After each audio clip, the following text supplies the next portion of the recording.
Hi guys, welcome back to another tutorial video. So in today's video, I'll show you how to change your body type in Meccha Chameleon. So if you want to customize your character's appearance, just follow along.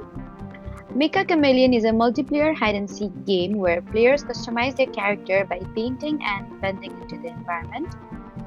First, open Meccha Chameleon and enter the main menu or lobby. Next, you need to look for the customization or character setting option. After that, you need to select your character settings and find the body type option. Then choose the body type you want to use and apply the changes. And if you don't see the body type option, make sure the game is updated to the latest version. You can also try restarting the game and checking the customization menu again.